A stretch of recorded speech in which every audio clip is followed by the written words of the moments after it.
All right. Good evening, ladies and gentlemen. You're all very welcome. I'm looking around and I see a lot of faces who were here earlier, but some of you weren't here as part of the Medieval Ireland Symposium that we're having. So I'll just say a couple of words about it very briefly, just to fill you in and to alert you that if you haven't gone to that, this isn't a standalone lecture this evening. It's part of a day and a half of events we're organising to partly to commemorate the death 500 years ago this month of Garrod Mór, the Great Earl of Kildare. And to use that as a vehicle for looking again at the subject of the Geraldines in medieval Ireland, their contribution to this country in the Middle Ages and beyond. And so as part of that, we built in a keynote address with the leading expert on the Great Earl, Steven Ellis, who will be speaking to you very shortly. But just to repeat, if you haven't thus far been involved in the symposium, feel free to come along tomorrow morning at 9 o'clock on the dot. We will resume again for the day. But you can come and go as you like during the course of the day. And again tomorrow we will be in the Thomas Davis Lecture Theatre. We were in this afternoon. This is the first Medieval Ireland Symposium, and the idea is to engage with the public. All of you are interested in medieval Ireland, and we are specialists who don't want to just speak to each other. We want to, and you're paying our wages, to be honest, for the most part. So it is our job to communicate what little we know of Irish history to those of the people of Ireland who are interested in this subject. And it's a great privilege for us to have the Provost of Trinity, Dr. Patrick Prendergast, with us here this evening. He has been a great supporter of all things historical and medieval in particular in the college.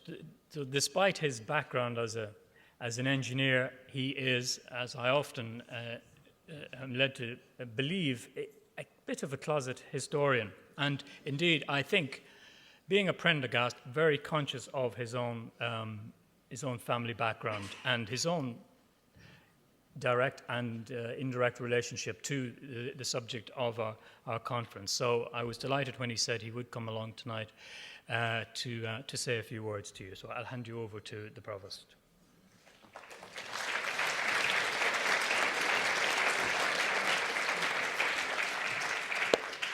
Thank you very much, Seán, for that introduction and for telling everyone that I am indeed an engineer.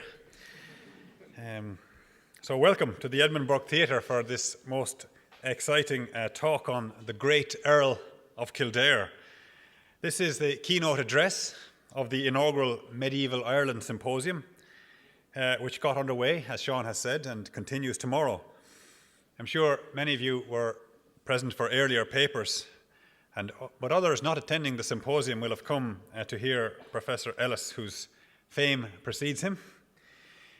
The Trinity Medieval Ireland Symposium is a new biennial international conference promoting accessible medieval scholarship. And we welcome here today medieval historians from the universities of Durham, Bangor, Bristol and Hull, and of course from all round Ireland. The proceedings of the symposia are to be published in a new series aimed, as Seán has well said, of making historical scholarship accessible. And I think it's interesting in this regard, and we should note it, how universities, Irish universities, but universities around the world, do this, making scholarship accessible through publication, making it accessible as part of their efforts in promoting the public good. The papers at this symposium are written to appeal to specialists and non-specialists alike, and they will help promote a wider public understanding and enjoyment of medieval Irish history, as well as helping set the research trajectory for Irish medievalism. Now, I'm certainly not a specialist in medieval history, but I do welcome the focus of this symposium, and I know that it is addressing a real public appetite for history, and particular for medieval history. In Ireland, the presence of history is felt very immediately. We are currently in the middle of the debate on the decade of commemorations, and we are airing our views, none more obviously visible in the last few months than those of the 1913 lockout, and we'll soon move on to 1916 and to the War of Independence and the Civil War and the Great War. And this is going to be a very interesting time for history. Perhaps medieval history is less aired because it's more remote. But if anything, it does exert a greater hold on the imagination. There is a reason for the vogue in all these television programs, most of them not focusing on recent history, but on more distant history. War of the Roses and the Tudor period. I think it's because of the danger and the excitement of those times, and the pageantry, and the strong characters of those times, and the religion, and the sexual politics of those times. Medieval and Renaissance history is history which engages, it terrifies, and it ignites the imagination. And the organisers of this symposium, in choosing the Great Earl and the Geraldines have plunged us into this particularly exciting period. I congratulate Seán Duffy and Peter Crooks from our School of Histories and Humanities for establishing this symposium, the latest in a series of impressive initiatives by our medieval historians to pioneer and showcase research. It was my pleasure last year to launch the Medieval Irish Chancery Letters, an invaluable online resource which many of you consult. It was a remarkable project, and I give many speeches, sometimes several speeches a day, but I remember that one in particular because it brought to a culmination 4 decades of research, of input from generations of historians, including some who are giving papers here today and tomorrow, Catherine Sims, Peter Crooks, and Robin Frame from the University of Durham. A few days ago, Trinity received the good news that we had, in the words of the Irish Independent, defied the austerity odds to rise 6 places in the World University Rankings from 67 to 61st place. And our medieval historians, through their formidable research and their willingness to place this research at the service of students and the public, have helped us to defy the austerity odds. And it is important to know that great things are still happening in Irish research and in Irish academia, despite all the cuts that we've had, all the salary reductions that we've had and so on. We are still making Trinity one of the leading engines for the study of medieval Ireland anywhere in the world. And on this subject, I would like to announce a new series of public lectures which will start next year. James Lydon was the Lecky Professor of History here in Trinity from 1980 to 1993. And following his death a few months ago, on the 25th of June, it has been decided to mark his contribution to the college and to medieval history with a biennial lecture series. The James Lydon Lectures in Medieval History and Culture will be a series of 4 public lectures given by a noted international academic. The lectures will be published as a monograph by a major academic press. The inaugural Lydon Lecturer is the Emeritus Professor of Medieval History at the London School of Economics. John Gillingham is a historian of extraordinary range, best known as the author of The Angevin Empire and for his biography of Richard the Lionheart. The title of his Lydon Lectures is War, Enslavement and Chivalry in European History. This lecture series will kick off next October, and indeed I hope that many of you will be able to attend. War, enslavement and chivalry will, I suspect, also be touched on in this evening's talk on the Great Earl of Kildare. Now, I confess I didn't know much about the Great Earl until this symposium, and I intend to stay for this lecture, be my first medieval history lecture ever, maybe. But I hope and I'm sure I will learn a lot. And the little bit of research I've been able to do, you quickly become entranced by his story. A very enigmatic, really, and charismatic and intriguing figure. I've learned many things from Seán Duffy over the years. As I was saying to someone earlier, we were both elected to fellowship of Trinity College, the same Trinity Monday in 1998. And we've known each other well since then. But I've learned that the Geraldines gave Ireland not only two noble houses, the Earls of Desmond and Kildare, but a host of later historical personalities, including Garret FitzGerald and John F. Kennedy, where the F, of course, comes from his mother's side, an Irish Geraldine. And it turns out that I should have at least a particular interest. The Geraldines were among the first Welsh Normans to arrive in Ireland in 1169, when they were granted the town of Wexford by Dermot MacMurrough. But they were not the first Welsh Normans to arrive. We were always told they were Cambro Normans. I remember in national school, being told that, Cambro Norman, and thinking, I had no clue what Cambro meant. I only figured that out much later. I learnt really, I suppose, that it wasn't Anglo-Norman. It was some other kind of a better class of a Norman. But they were preceded by the Prendergasts, a family of Flemish origin, who had, like the Geraldines, made South Wales their home. And over the generations, the Prendergasts and Geraldines frequently intermarried, and apparently the Prendergasts can, in a sense, be considered a wider part of the Geraldine family, which comes as news to me. I don't know if I want to be related to all those Fitzgeralds, but it could make for a big gathering, I suppose. Enda would be happy with us if we wanted to get together. Now, Trinity, of course, and I'm going to finish really, had no role to play or part to play in the Great Earl's story, since the college was not then founded. But when it comes to the making of the Geraldine myth, the college, or at least its students, played something of a role.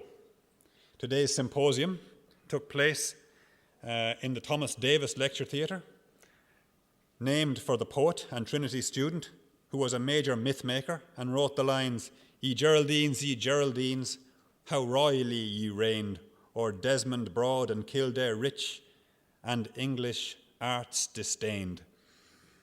I'm not sure that disdained is the mot juste here, but Professor Ellis will tell us.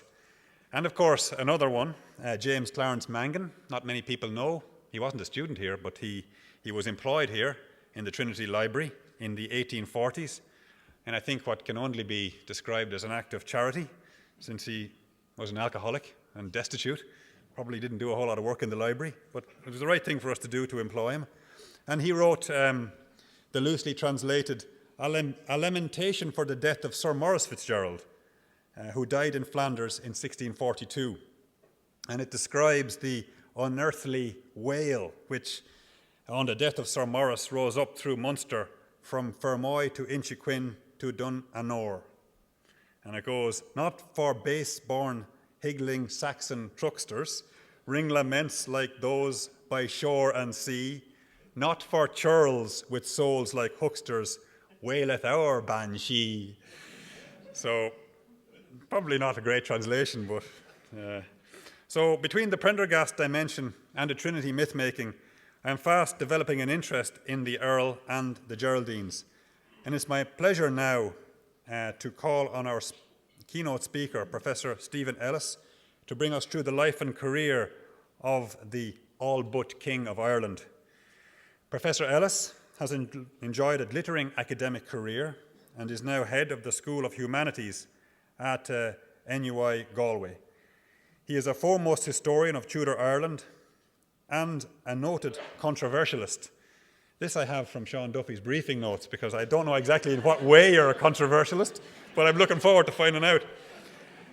And after the publication of his seminal Ireland in the Age of the Tudors in 1998, an American reviewer called the book remarkable and welcome. And I note, and I quote, Ellis's willingness to challenge existing orthodoxies, even those hallowed by time, repetition, and emotion. In Ireland, his views sometimes put him in the middle of a sort of historical no man's land, so says the reviewer, raked by machine gunfire from several pillboxes. His hostility is not surprising, since many of his views strike at the heart of other cherished viewpoints. So this is a great quote, and I'd love to have it written about me, so it's really something to have a reviewer write that, so it's going to be a very interesting lecture. This view, as well as being this reviewer obviously is very appreciative of Professor Ellis, but it is also a testament to the importance of history in Ireland, the debate it can inspire, and the passions it can evoke. Debate and passion are indeed why we are gathered here this evening to hear this great historian of Tudor times, or rather, of Geraldine times. Ladies and gentlemen, Professor Steven Ellis.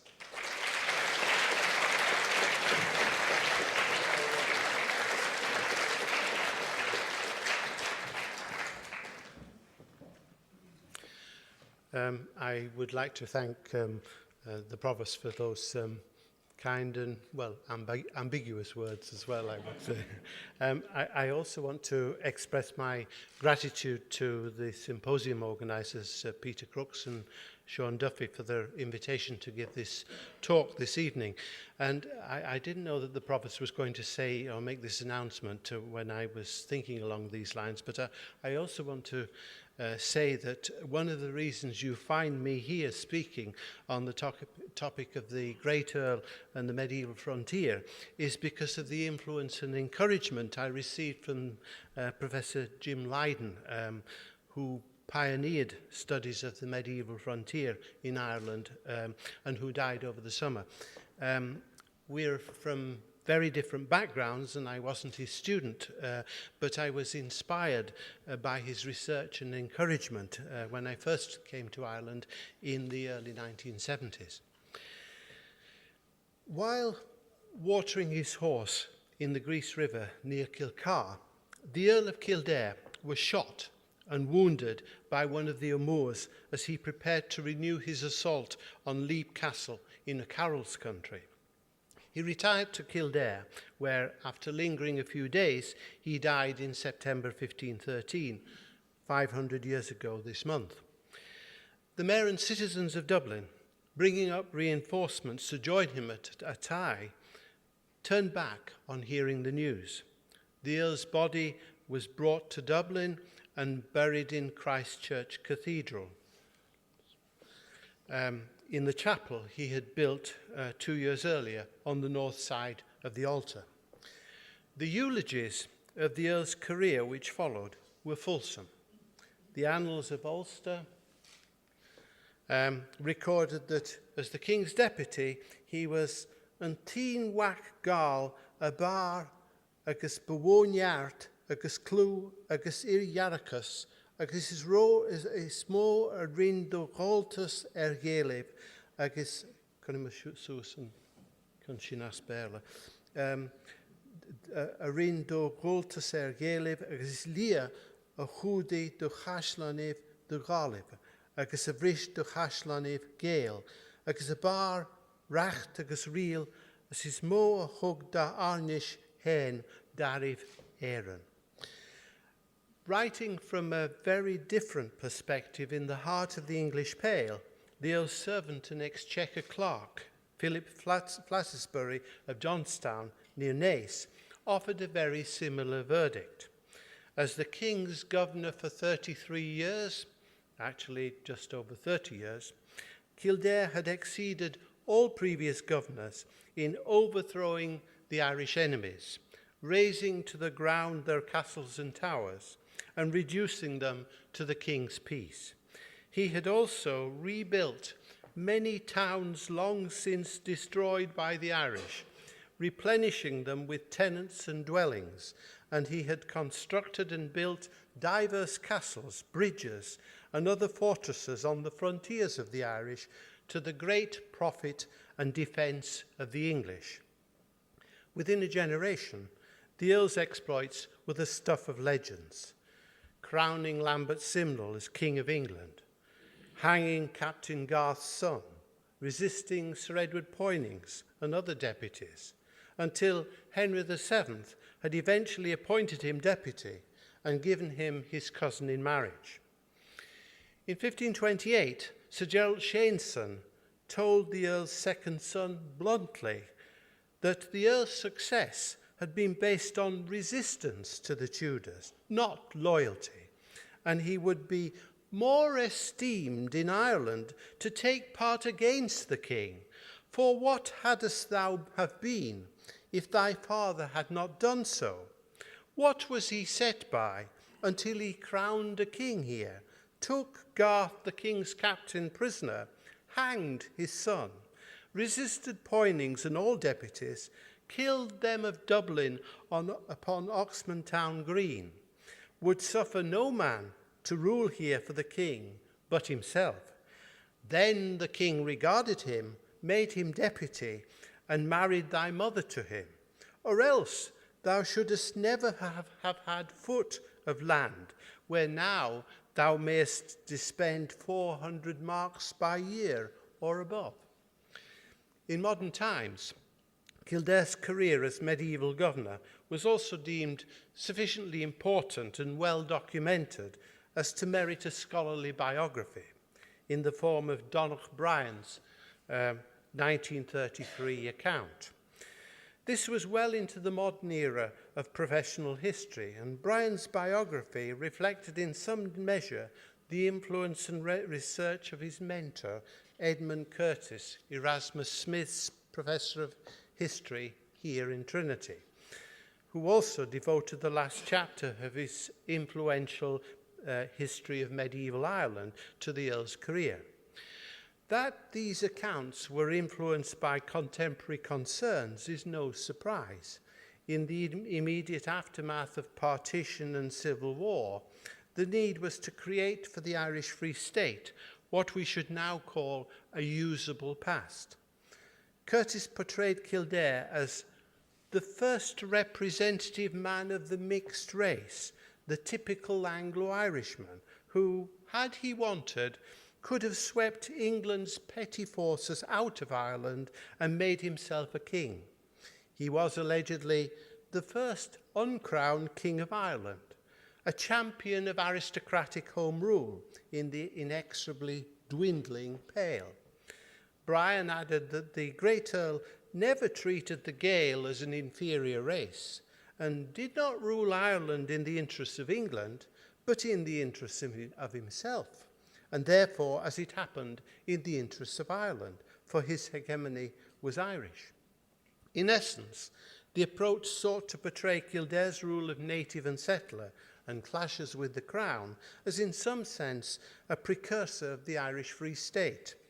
But this was to overlook some very striking discontinuities. In the aftermath of partition, what in 1500 had been a distant frontier region of the English monarchy, the English Pale, was now the core region of an Irish Free State, which loudly trumpeted its nationalist, republican and Gaelic pedigree, while north of this frontier lay Ulster, then Ireland's most Gaelic province, but now Northern Ireland, Unionist and British.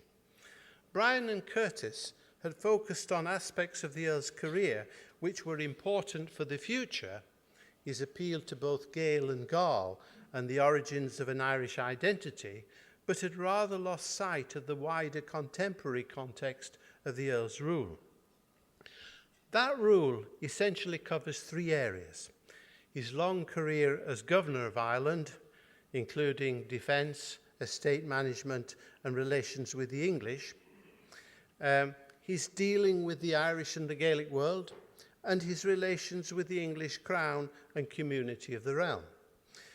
The Great Earl was one of a dozen or so nobles in Yorkist and early Tudor times now characterised as ruling magnates because of the particular combination of private resources and public office which they wielded in the territories of the English Crown.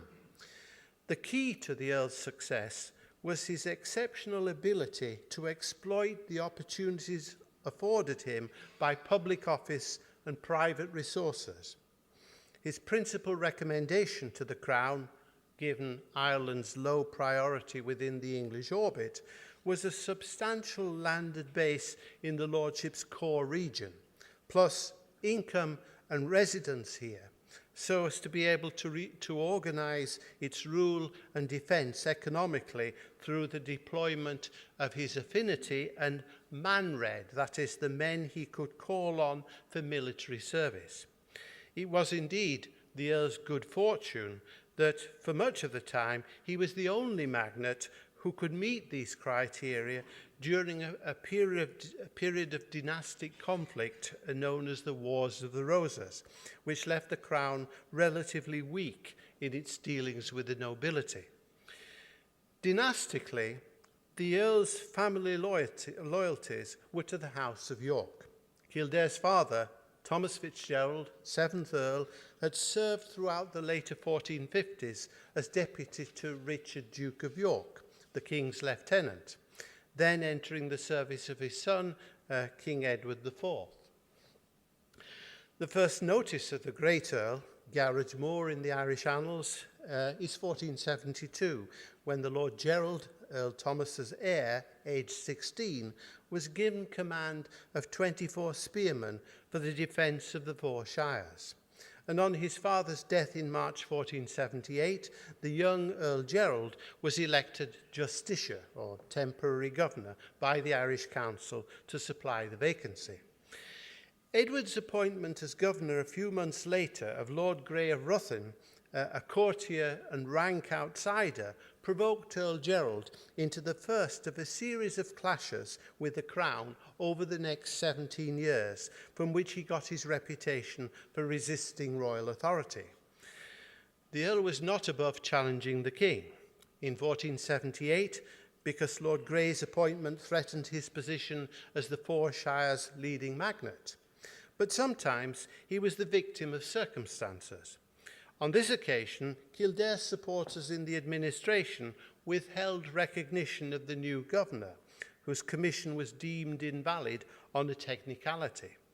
Grey secured confirmation from the King and the Irish Parliament, but was reluctant to continue without the support of the Lordship's leading family and retired to England. Subsequently, King Edward summoned the leading lords and officials to court and dictated a settlement which saw Kildare given charge of a more broadly based administration with detailed instructions for the maintenance of good rule and the King's interests. The Earl generally preserved the spirit, if not the letter, of this settlement until King Edward's death. And even at this early date, there are indications of the Earl's later dominance, as when in 1483 he convened a parliament at Limerick, the first time Parliament had met there. But within months, further instability in England, following Richard of Gloucester's deposition of his young nephew, Edward V, threatened to undermine Kildare's position. Initially, the Earl profited from the Crown's renewed weakness, strengthening his position on the Irish Council and intruding his brother, Thomas Fitzgerald, as Chancellor against King Richard's wishes. But by summer 1485, with the Yorkist connection breaking up and the threat looming in England of invasion by the pretender Henry Tudor, Kildare took steps to protect his position from the change of regime. Parliament confirmed in their offices the 7 chief ministers who would elect the justiciar to take temporary charge on news of the Crown's demise. And fully 2 months after Bosworth Field and the accession of Henry Tudor, Kildare was still keeping Parliament in Richard III's name. But by March 1486, the Earl had been reappointed deputy and summoned to court. Initially, no doubt, Henry VII's shaky regime would have tolerated anything other than outright resistance on Kildare's part, but the Earl asked a high price for his support. Sending his excuses, he asked for the deputyship for 9 or 10 years and an annual salary of £1,000. This is at a time when a poor peasant might earn £2 a year. And a safe conduct to court signed by some of the peers. These included Thomas Butler, 7th Earl of Ormond, now Chief of Council to Henry Tudor. So Kildare married his daughter Margaret to Sir Piers Butler, head of the Polestown branch of the family. Henry VII replied that such a safe conduct was inconsistent with the king's honour, but he sent letters of protection,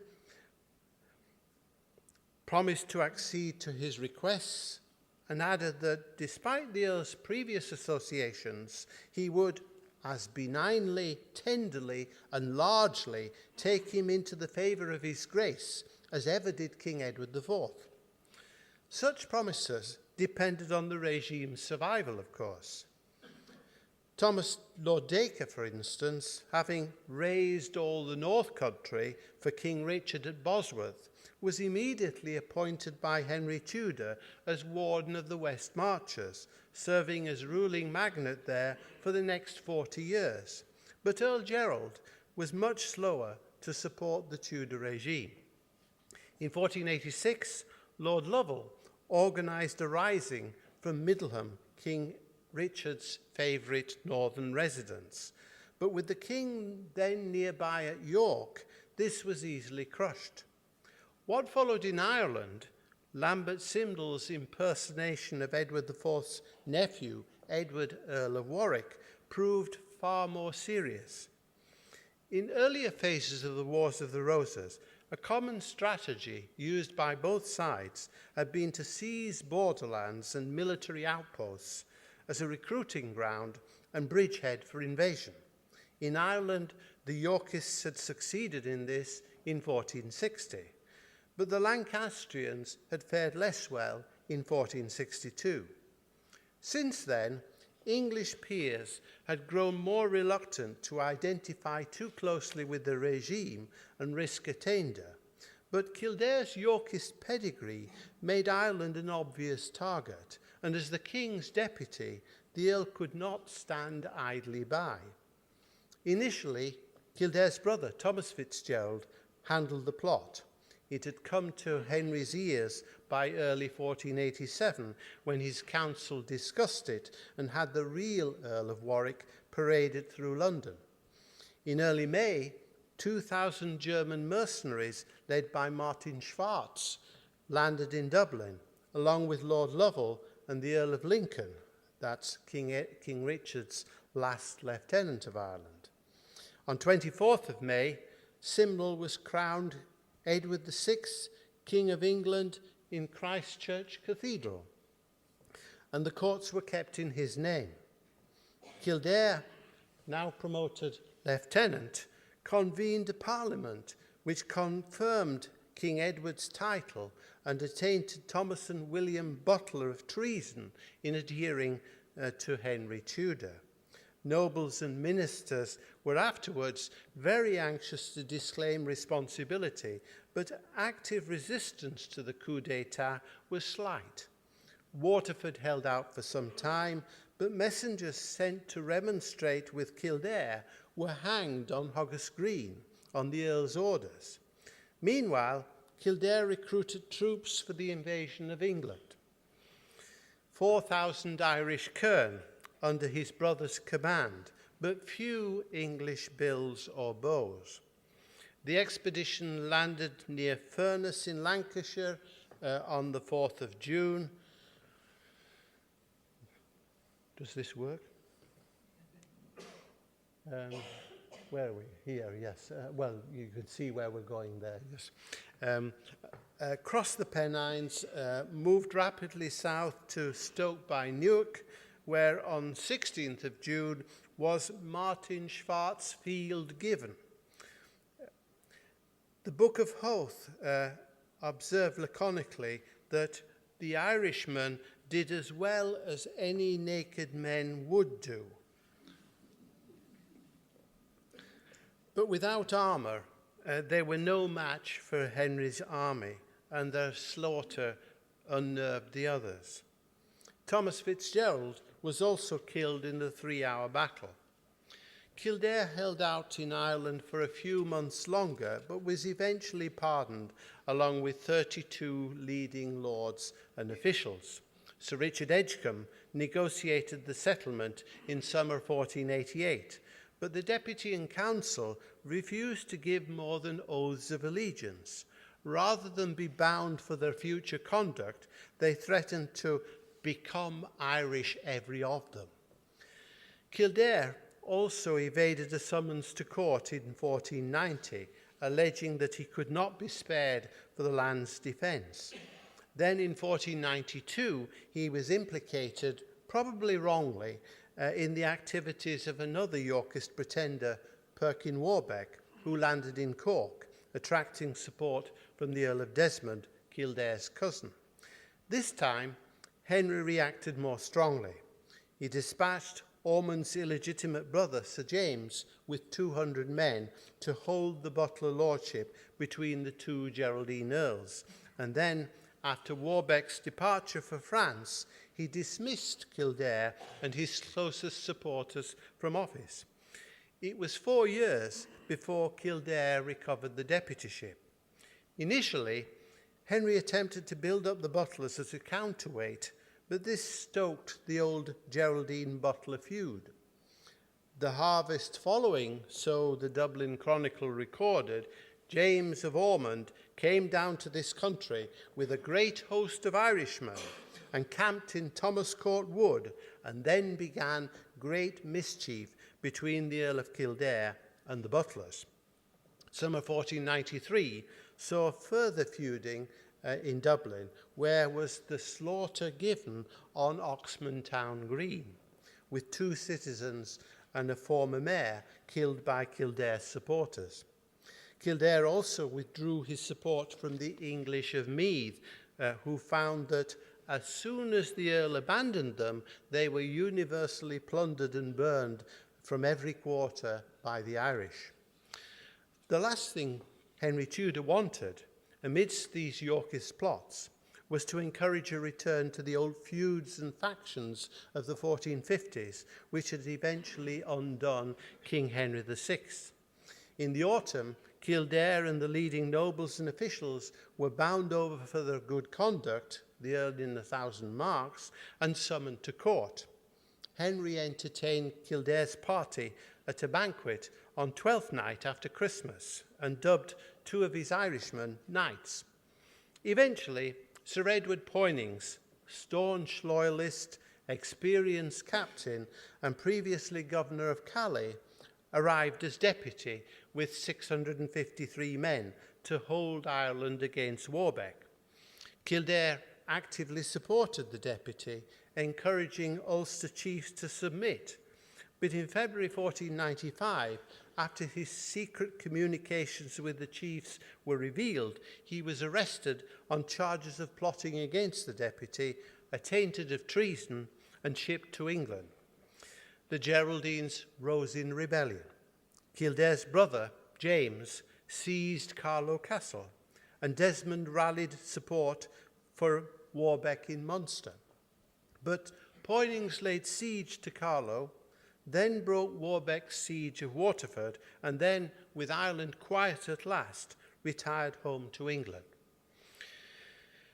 To wrest the initiative in Ireland had cost Henry VII £23,000 altogether since 1491.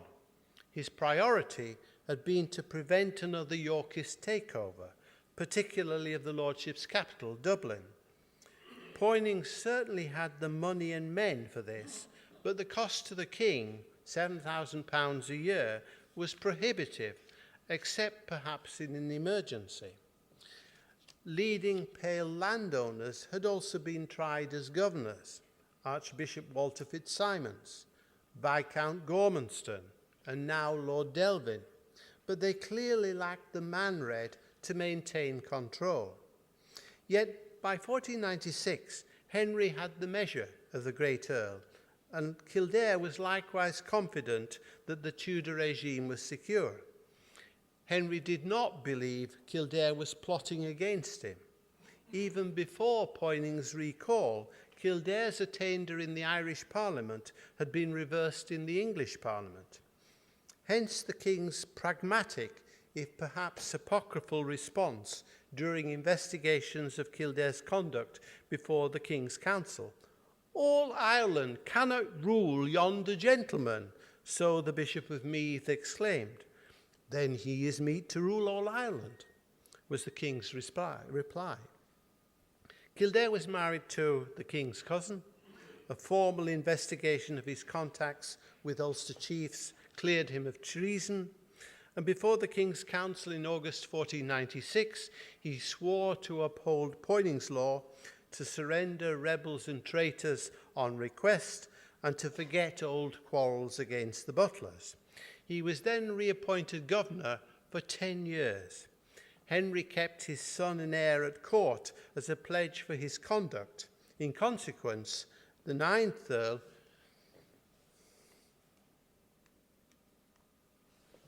Garjoge,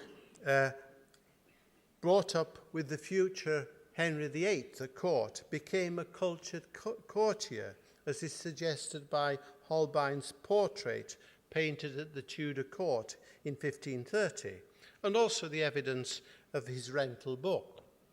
But the Great Earl's education reflected the custom of an earlier age. The Book of Howth says that he was a man of no great wit, without great knowledge or learning, but rudely brought up according to the usage of his country.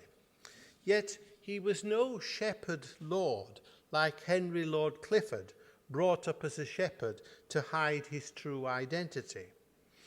Kildare's later years as deputy witnessed a period of comparative peace, prosperity, and strong government in the lordship. Warbeck's landing at Cork in 1497 attracted little support, and the long spells Kildare now spent on military expeditions far into Gaelic parts also indicates the extended horizons of royal government. His vice-regal progresses extended to outlying shires and cities which seldom saw the king's deputy, visiting Carrickfergus in 1503, Galway in 1504, and Limerick in 1510. Particularly telling were his expeditions against O'Brien of Thomond, precipitating in 1504 the largest engagement of the period, a rare pitched battle at Knockdoe near Galway. Levies of English bills and bows from the Pale, with Kildare's Irish allies and clients, defeated O'Brien and Clanrickard. The king's reward for the Earl's victory was election to the Order of the Garter. In 1503, Kildare had paid what proved to be his last visit to court for his son's marriage, after which Lord Gerald returned to Ireland as treasurer under his father. After Henry VII's death in 1509, Kildare was summoned to court, but the young Henry VIII accepted his excuses and reappointed him deputy. Now in his mid-50s, the Earl still campaigned vigorously, but not always successfully. In 1510, he led another expedition against O'Brien, breaking down his bridge over the Shannon, but he also suffered heavy losses. The year after, he was wounded while campaigning in the Midlands and cancelled a trip to court. In 1512, he captured Belfast and Larne castles and hosted into Connaught, and on his death in 1513, he was preparing to renew his assault on Leap Castle in O'Carroll's country. There's a different tone to the Earl's government after 1496. His various clashes with royal authority since 1478 had revealed the dominance of his position around Dublin, but also the problems a ruling magnate faced when the king was weak. His home base was now unchallenged, and he enjoyed the king's confidence.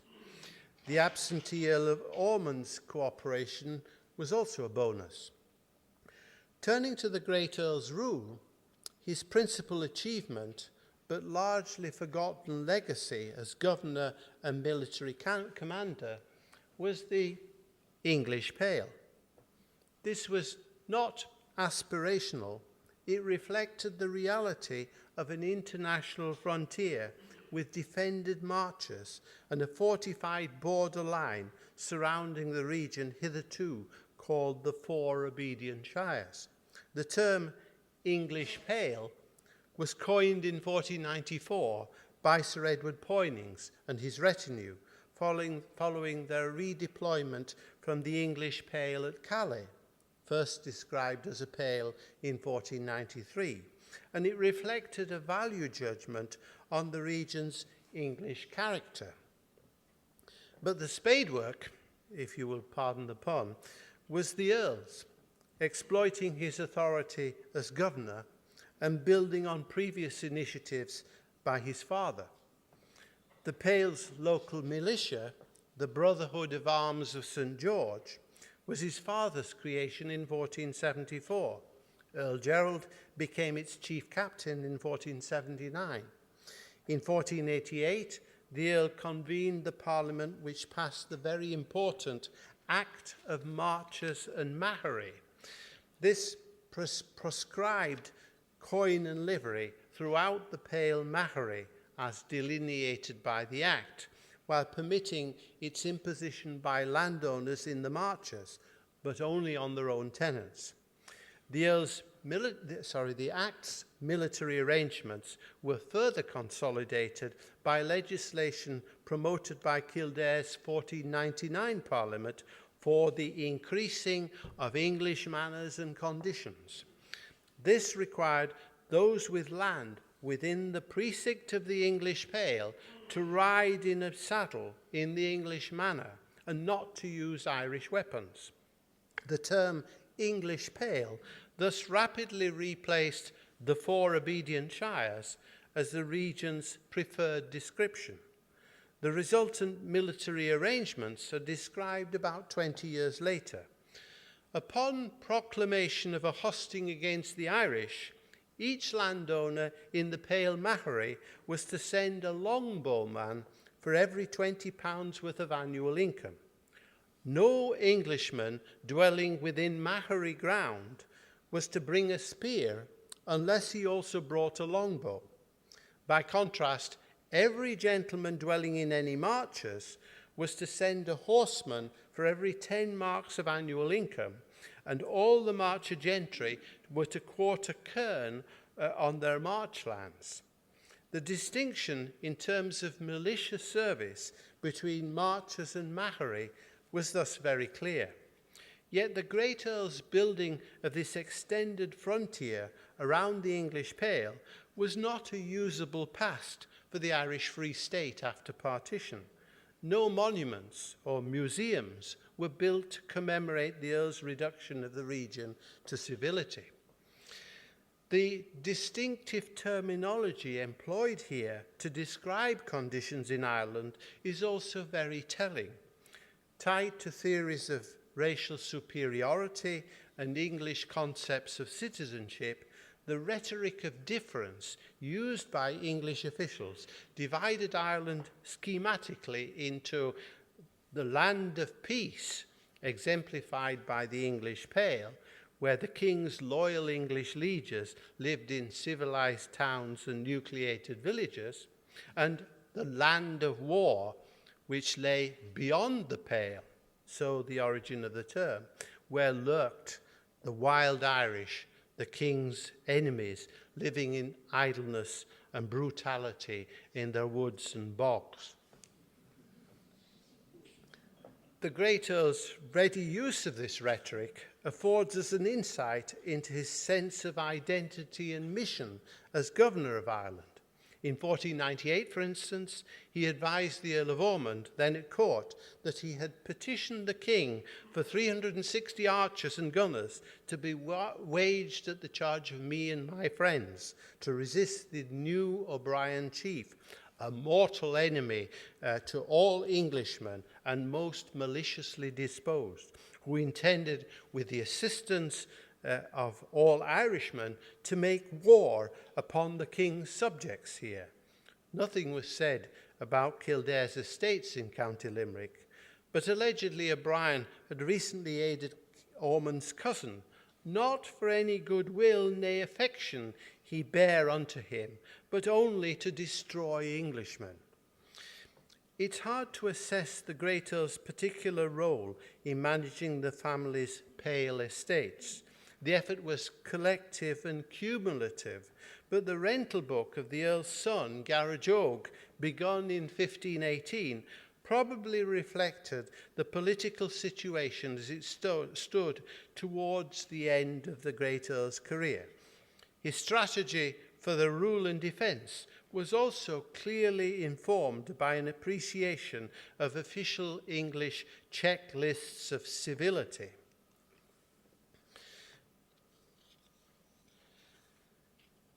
The Leinster Fitzgerald's landed patrimony had been modest, a secondary cluster of lands in County Limerick, but mainly estates in County Kildare. His chief manor of Maynooth and nearby Selbridge, or Kildrocht, lay in the Machary. Not sure we've got this right way around. The previous one was the Kildare Maynooth Castle, of course, and this is what I wanted to show in terms of what was happening in County Kildare at this time. But in Kildare, the Pale Machary comprised only a narrow corridor of land bordering County Dublin, now County Wicklow, in the east, and running south through the two large baronies of Salt and Naas as far as Kilcullen Bridge. Further south and west lay extensive marchlands, important strategically to defend the King's Highway running south through the Barrow Valley, but also in need of civilizing. The Earl's most salient achievement here was his recovery from the Irish of his ancestral manors of Rathangan, Lee and Morrat. Here, these three here.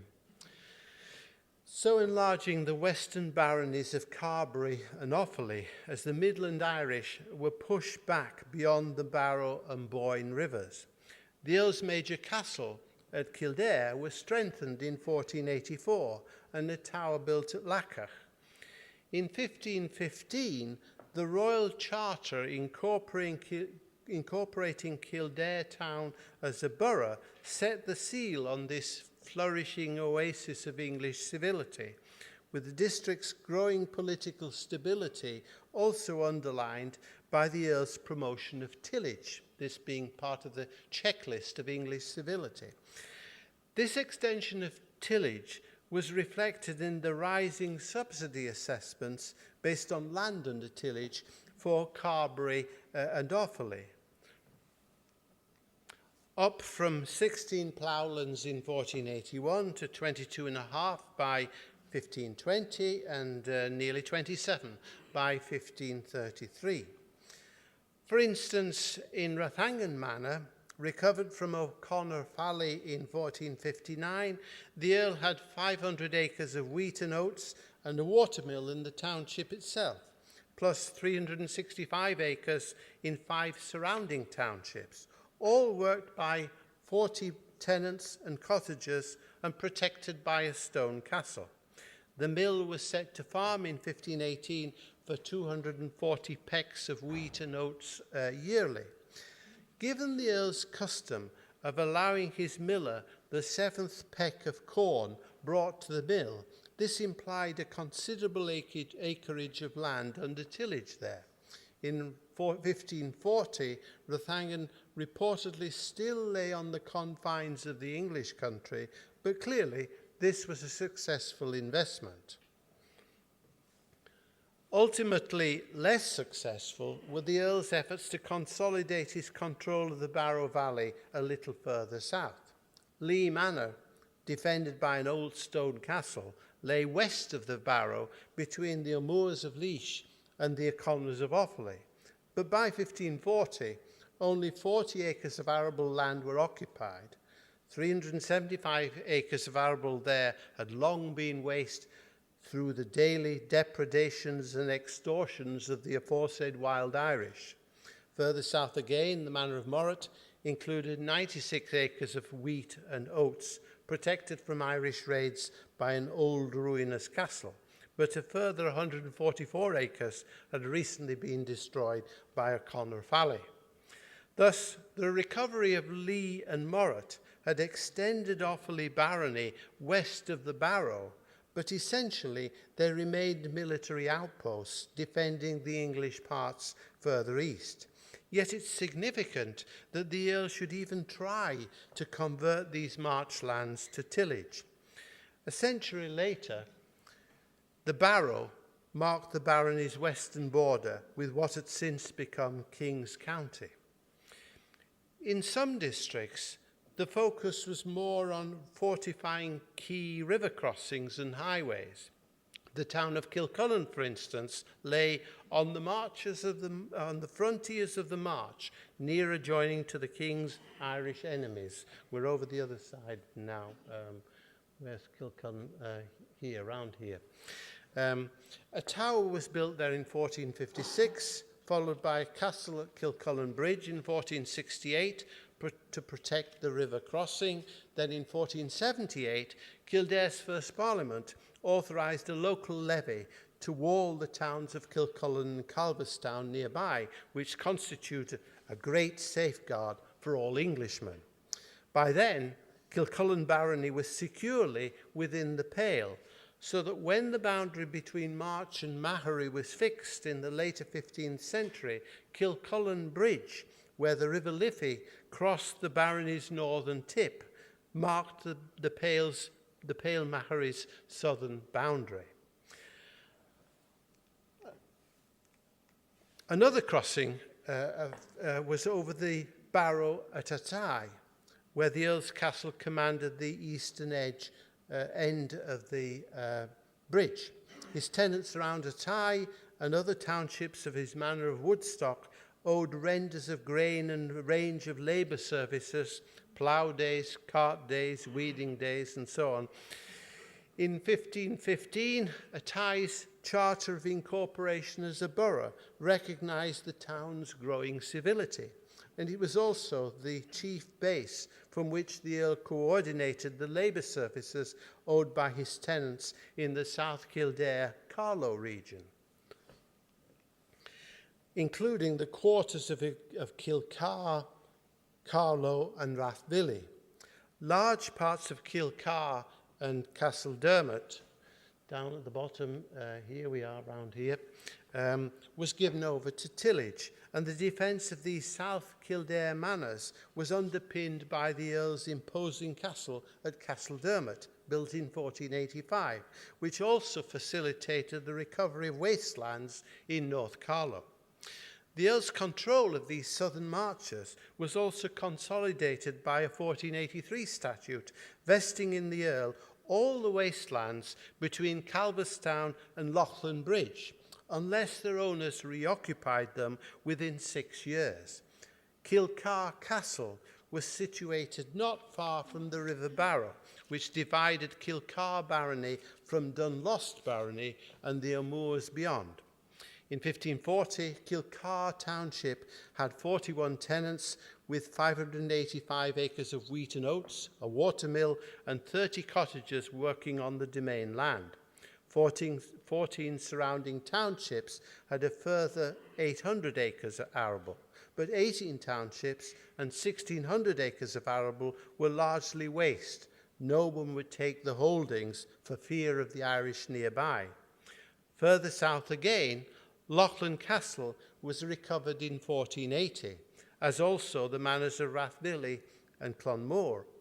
It was noted in 1519 that this was a part of the County Carlow which the Earl of Kildare did conquer on Irishmen and but lately inhabited. North Carlow was also integrated into arrangements for the Pale's defence, with a requirement that at every hosting the gentry of Kildare and Carlow were to quarter 120 kern on their estates. Towards the end of his career, blessed with a growing family, and as the range of his interests expanded, The 8th Earl settled many of the Leinster marchlands recovered from the Irish on his younger sons. Oliver received lands in Westmeath and Alley worth £38 a year. In the South Dublin Marches, James was granted the manors of Hollywood and Three Castles, with other lands in the same district worth £45 a year. Richard had a grant of the manors of Powerscourt and Fasseroe, with other lands in Fercullen recovered from the O'Tooles.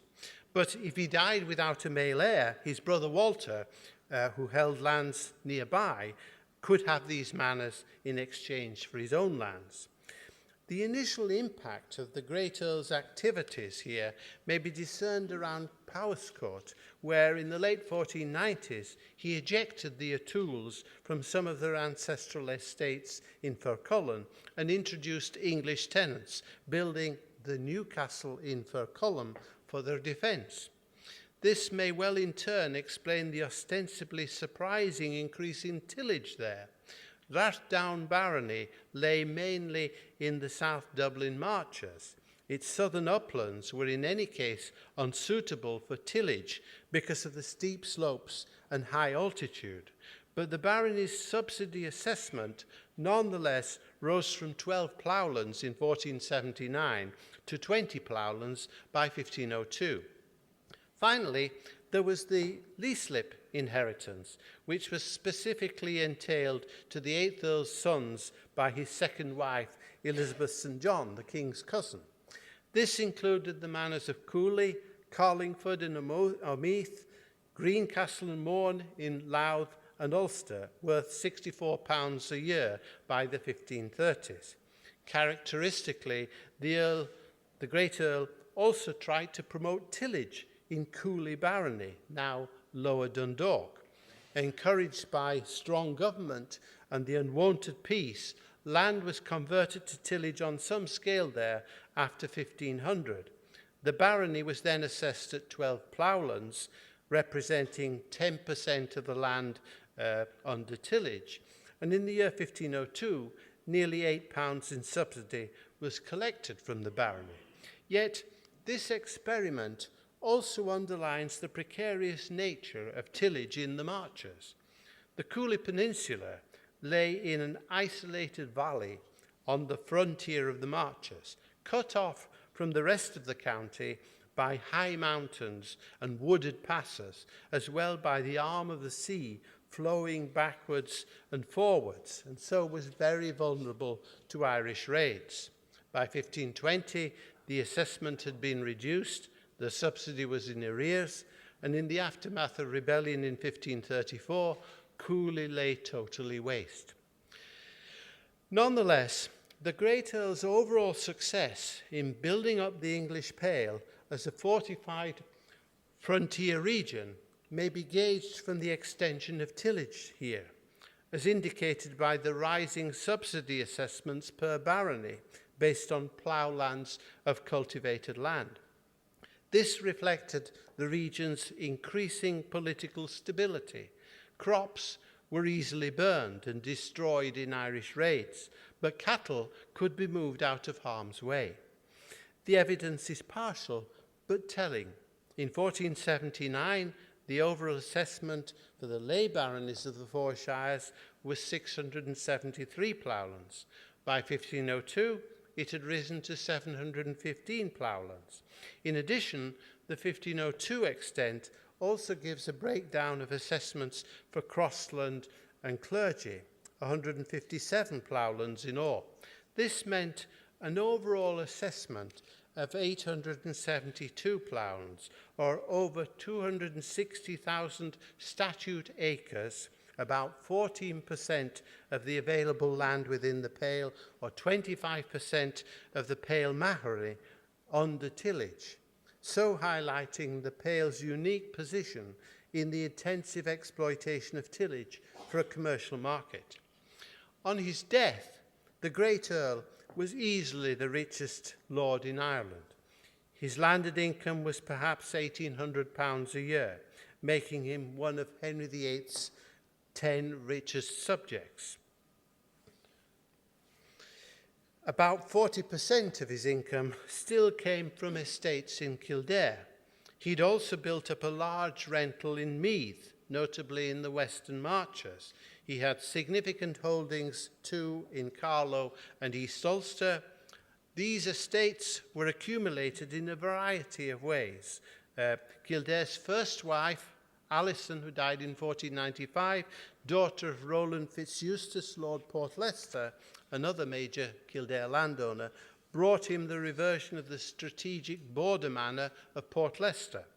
Lands worth over £300 a year came to the Earl and his family by direct royal grant. The dower of his second wife, Elizabeth St. John, included lands in England and Ireland worth £200 a year. And a further royal grant followed in 1503, when his son and heir, Lord Gerald, married Elizabeth Zouche. These were lucrative grants, but more important strategically were the extensive marchlands the Earl acquired in Carlow, Wexford, Western Meath and South Dublin. Some were nominally crown lands, but in reality the Earl acquired them as sword land, expropriating Irish clans. Of the Irish peasants who actually worked the land, most would be retained as the Earl's tenants. The Earl regularised his common law title to these lands either by Act of Parliament or purchase, or after 1496 by virtue of a clause in his commissioner's deputy granting him any crown lands he could recover from the Irish. The evidence suggests that the main period of territorial expansion had been under the Great Earl, even though much of the work in developing these borderlands fell to the Ninth Earl, who was known as the greatest improver of his lands in this land. The military muscle behind this English revival lay in the combination of public office and private resources which characterised the Earl's long period as governor.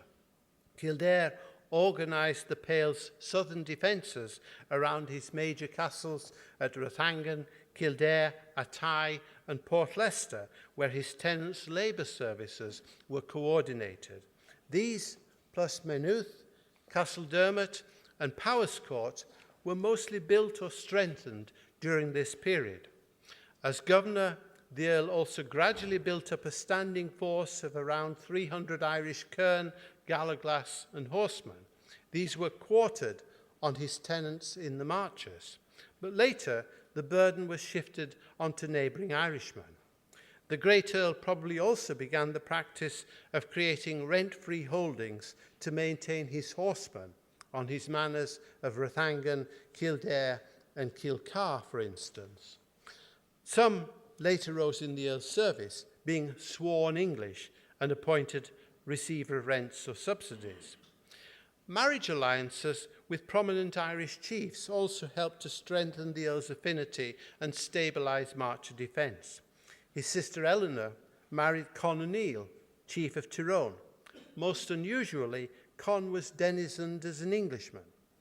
Of his 6 daughters from his first marriage, Alice married O'Neill's son, Art O'Neil, who succeeded his father as chief.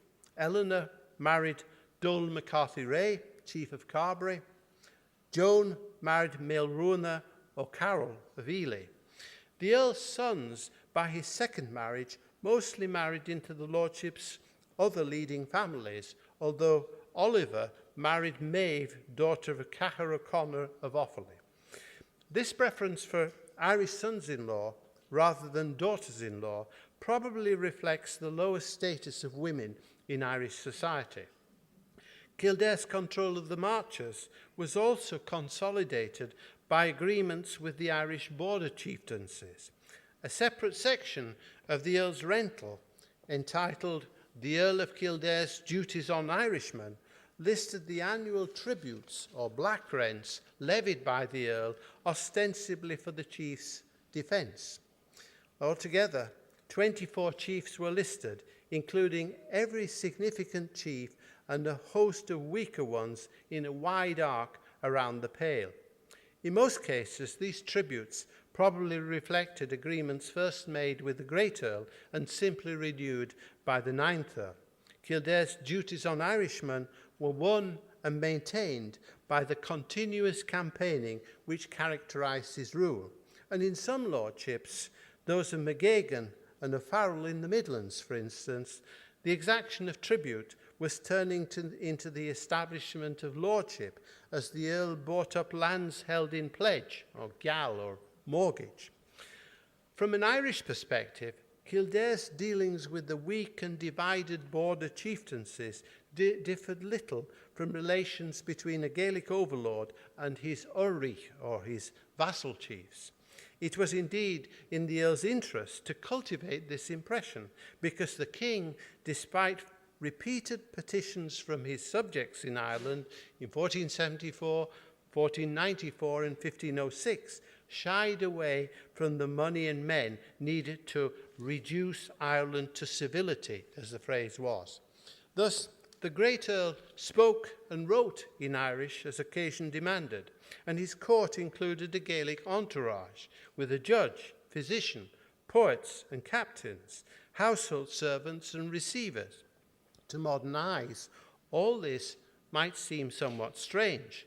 It reflected the Earl's familiarity with the chiefs, clans, customs and culture beyond the Pale, his marriage alliances, his acceptance of Irish tenants and troops, and his cultivation of a court with a Gaelic tinge. In short, the Irishness of this, the king's English subject and viceroy. Yet, acculturation was of the essence of a medieval march. Multiple languages, laws and customs came naturally to medieval monarchs and magnates. It was, on the contrary, the English preoccupation with centralization and uniformity, together with this rhetoric of difference, which was out of step with the times. But this was no consolation to a marcher lord and ruling magnate like Kildare, forced to operate according to rigid English conventions in a totally different environment. Kildare was English because, by law, that was what all free subjects of the English king were. He defended the king's loyal English lieges in the land of peace, the English Pale, from Irish enemies in the land of war beyond the Pale. In the name of St. George, he conquered their land and raised their castles. The Irish, among his servants and tenants, he frequently had them sworn English. That is, he granted them charters of English liberty and freedom from Irish servitude, because to be English was to be civil and free. Irishness was equated with servitude and savagery. But for a ruling magnate of the English crown, all this was simply a given. It went with the office. Only very occasionally did the Earl betray an uneasy familiarity with the Irish other, as in 1492, when one of the O'Connors was killed by the Earl's retainers on account of a stroke of a pole he gave the Earl in playing. The Great Earl's genius was that he was for so long able to maintain this difficult, uneasy balance between a rigid set of English conventions backed by an official rhetoric which denigrated the Irish and the harsh realities of life along the Anglo-Gaelic frontier. Thank you.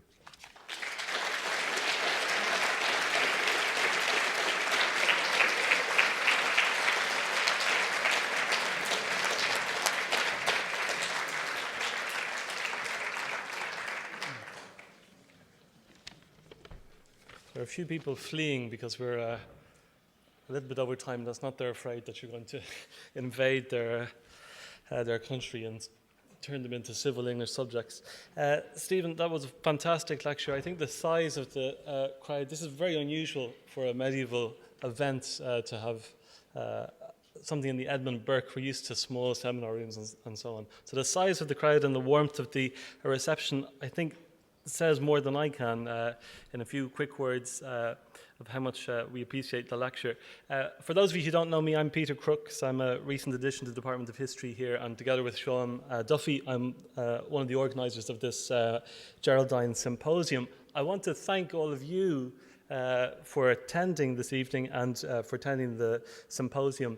The symposium is a little bit experimental for us, where Seán and I shared a suspicion that there was this enormous appetite amongst the general public to share in very specialist research that can be made accessible. And I think just by virtue of the fact that so many people have turned up, we will have the confidence to make sure this does become established as a biennial symposium. I also want to thank the Provost for his words.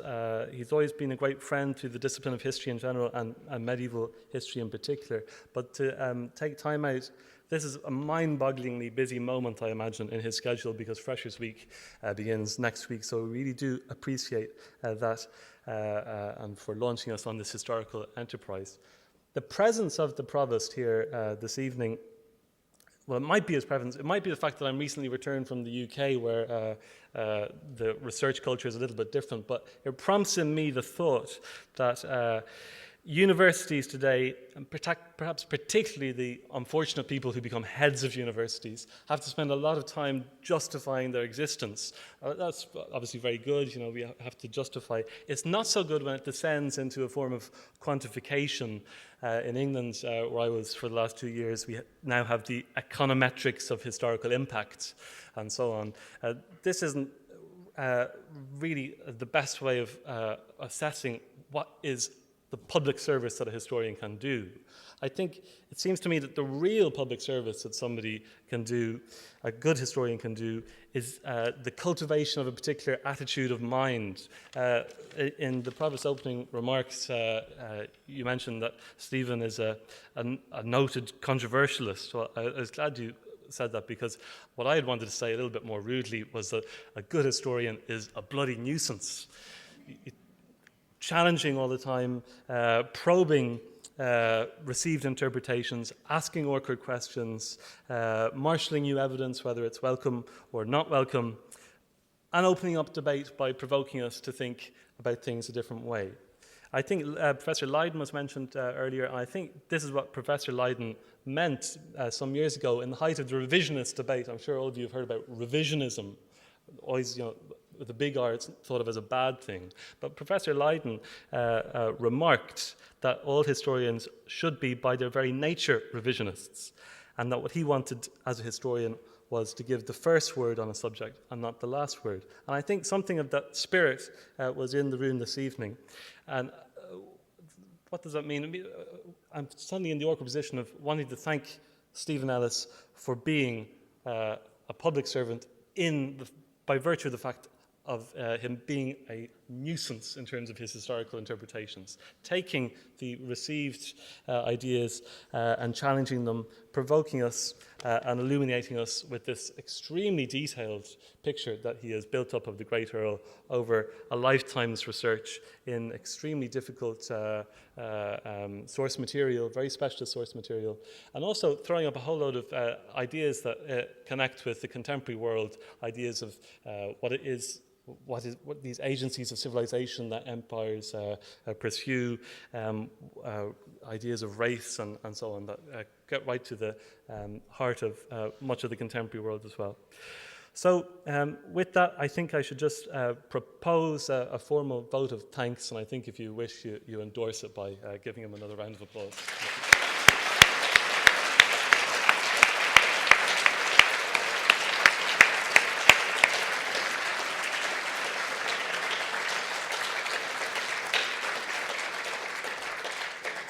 And I suppose we hope to see some of you bright and early at 9 a.m. Tomorrow morning. All of you, I'm being prompted to say, kick on the table, all of you at 9 a.m. in the morning in the Thomas Davis. Thank you very much for coming.